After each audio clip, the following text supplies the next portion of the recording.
Hair का मतलब होता है यहाँ।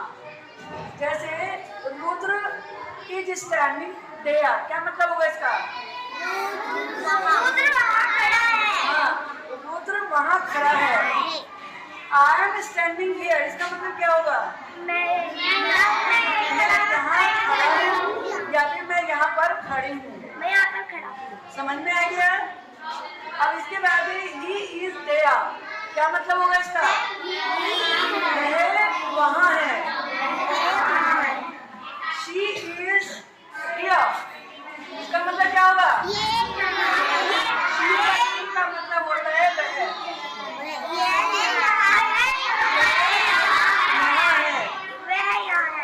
माई बैग इज देयर, मेरा बैग वहाँ है।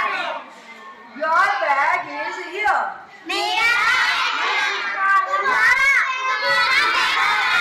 योर का मतलब क्या होता है?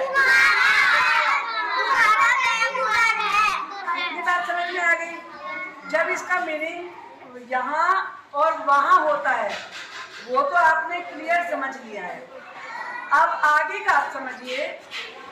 आपको मैंने माई स्कूल पर ऐसे लिखने के लिए दिया है, तो उसमें आप चाहेंगे ना सेंटेंसेस अपने आप बना लें। अगर आपको ये सेंटेंसेस आगे बनाने तो आप फिर बड़े आराम से लिख सकते हैं। जिस चीज़ के बारे में आप बात कर रहे हैं और ये लास्ट में जो वर्ब होती है ये पास है, तो वो सेंटेंस देयर से शुरू होगा। कौन सा सेंटेंस शुरू होगा? जिस चीज के बारे में आप बात कर रहे हैं और ये वर्ब। जैसे कि वहाँ एक कुआं था, तो हम किसके बारे में बात कर रहे हैं? कुएं के बारे में बात कर रहे हैं। तो इस सेंटेंस में हम शुरुआत में देयर लगाएंगे। इसकी हिंदी वहाँ नहीं होती, इसकी कोई हिंदी नहीं होती है, बस हमें सेंटेंस को देयर से शुरू करना होता है। और यहाँ पे था लिखा है तो वॉज लगाएंगे, थे लिखा है ज़्यादा है तो वर्ड लगाएंगे, अगर एक चीज़ है तो इज लगाएंगे है के लिए, अगर है लिखा है ज़्यादा चीज़ें हैं तो आप आर लगाएंगे। बात समझ में आ गई? अगर और कोई क्रिया होती है तो उसमें वो वर्ब लगाई जाती है, उसका एग्जाम्पल भी मैं आपको बताऊंगी। तो यहाँ पर था है तो हमें देयर के बाद क्या लगाना होगा?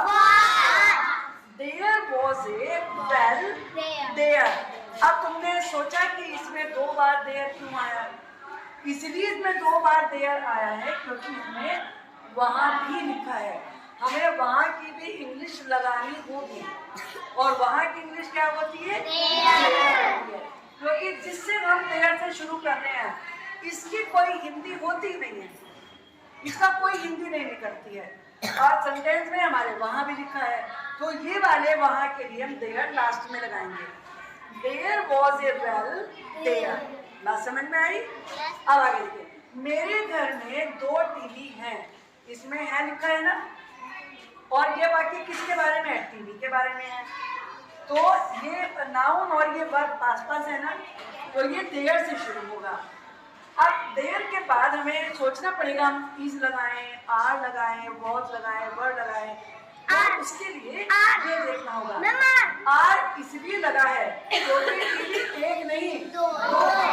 आप जानते हो एक के लिए इज आता है और एक से ज्यादा के लिए आर आता है, तो इसलिए बना है there are 2 televisions in my house. समझ में आया सबको? हमारे परिवार में 4 सदस्य हैं। ये वाक्य किसके बारे में है? सदस्य के बारे में है और ये है के नजदीक है, तो देयर से शुरू होगा। अब यहाँ पर सदस्य कितने हैं? 4 हैं, तो इज आएगा या आर आएगा? आर आएगा, तो इसलिए बना है देयर आर 4 मेंबर्स। आप बच्चे क्या गलती करते हैं कि इसमें ऐसे नहीं लगाते। आप जानते हो ना, सिंगल प्लूरल जानते हो ना, जब एक चीज होती है तो हमें ऐसे नहीं लगाना होता, लेकिन जब ज्यादा चीजें होती हैं तो कभी ऐसे लगा देते हैं, कभी जैसे चाइल्ड का चिल्ड्रन बन जाता है, फूट का फीट बन जाता है, तो वैसे चेंज करना पड़ता है ना। तो यहाँ पे मेंबर में ऐसे लगेगा, तो उसका मतलब हो जाएगा बहुत सारे मेंबर्स। तो क्या बना? There are 4 members in our family. बात करते हैं कि अगर आपको माई स्कूल पे लिखना है तो आपको बताना होता है ना कि मेरे स्कूल में कितने रूम्स हैं, कितने टीचर्स हैं, हमारी क्लास में कितने गर्ल्स हैं, कितने बॉयज़ हैं, कितने प्लांट्स हैं हमारे स्कूल में, ये सब बताना होता है ना। तो ये सारे वाक्य शुरू किससे होंगे? ये चीज़ आपको ध्यान से समझनी है। जब आप माई स्कूल पे ऐसे लिखेंगे तो सबसे पहले बात माई स्कूल का नाम लिखिए। The name of my school वो तो आता है ना, हाँ, the name of my school is Naresh memorial या फिर NM जूनियर हाई स्कूल। फिर उसके बाद आपको देयर से आप बहुत सारे सेंटेंसेस बना सकते हैं। हमारे स्कूल में बहुत सारे टीचर्स हैं।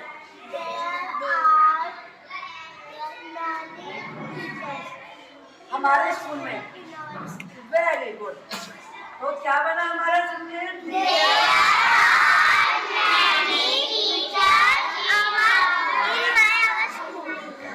Many teachers in our school. जरा अक्षय के लिए क्लैपिंग तो कर दीजिए। अच्छा, अब और कोई स्टूडेंट बताएगा। मुझे ये नहीं बताना कि बहुत सारे हैं, मुझे बताना है कि हमारे स्कूल में 11 टीचर्स हैं। 11 टीचर्स हैं ना हमारे स्कूल में, तो हम यहाँ से ये बहुत सारे हटाएंगे और यहाँ पे लिखेंगे 11। तो मैंने की जगह क्या आना चाहिए? क्या बनेगा? तुम बताओ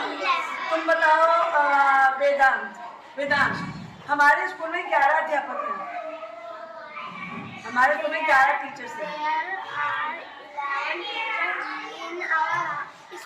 यस, वेरी गुड। तो यहाँ हम क्या लिख देंगे? There are 11 teachers in our school. अब हमें बताना हमारे स्कूल में रूम्स भी होते हैं, तो हमें क्या लिखना है? हमारे स्कूल में 10 रूम्स हैं। अब हमें हिंदी लिखने की तो जरूरत नहीं है ना, ये तो आपको पता चल ही गया है। बताइए हमारे स्कूल में एक मिनट एक से पूछूंगी और सबसे कलेक्टिव नहीं पूछूंगी। हमारे स्कूल में 10 रूम्स हैं, क्या बताओ? There are 10 rooms, classrooms. आगे हमारे स्कूल में In our school. सही बोला इसने? Yes. There are 10 Rooms. classrooms. इसने और सही करके बोला है classrooms in our school. अब हमें बताना है हमारे स्कूल में एक ऑफिस है, तो तुम बताओ हमारे स्कूल में एक ऑफिस है। ऑफिस तो एक है, मैं आपको बता चुके, वो की टर्न है। हाँ बोलो, ऑफिस तो बेटा एक है ना। हाँ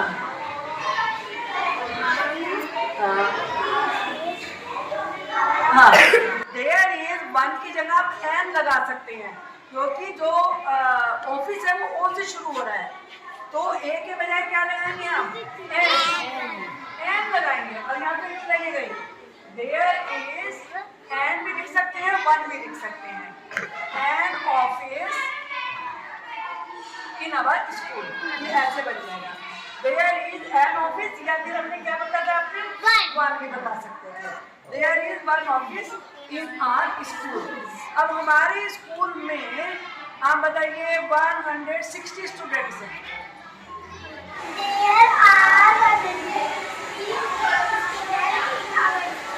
सही बोला इसने? तो चलो मैं दोबारा लिख दूँ। There are 160 students in our school. अब हमने स्कूल की बात भी कर ली है। अब हमें क्या लिखना है कि हमारे स्कूल में प्लांट्स लगे हैं ना, तो हमारे स्कूल में बहुत सारे प्लांट्स हैं।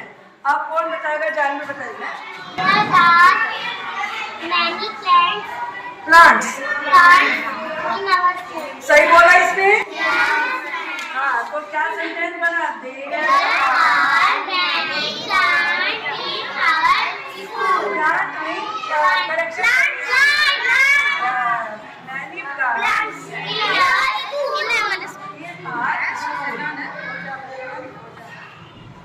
हमारे स्कूल में स्मॉल चिल्ड्रन के लिए बहुत सारे टॉयज हैं। कौन बनाएगा? तुम बनाओ। है ना? बहुत सारे टॉयज हैं,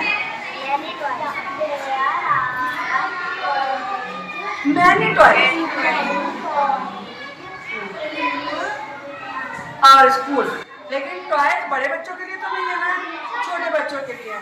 तो क्या लिखेंगे? लिए की क्या होती है? फोर, फोर, फोर होती है। फोर, फोर, फोर का मतलब लिए होता है। जैसे मेरे लिए फोर भी, तुम्हारे लिए फोर यू, रुद्र के लिए फोर रुद्र, जानवी के लिए फोर जानवी। तो लिए की क्या होती है? तो छोटे बच्चों के लिए क्या लगाएंगे? छोटे बच्चों के उत्तर लगाओ ना। फॉर स्मॉल चिल्ड्रन, चिल्ड्रन की और क्या होती है? किड्स होती है। फॉर स्मॉल किड्स, तो हम क्या लिखेंगे? There are many toys for small kids. हमारे स्कूल में इन आर स्कूल।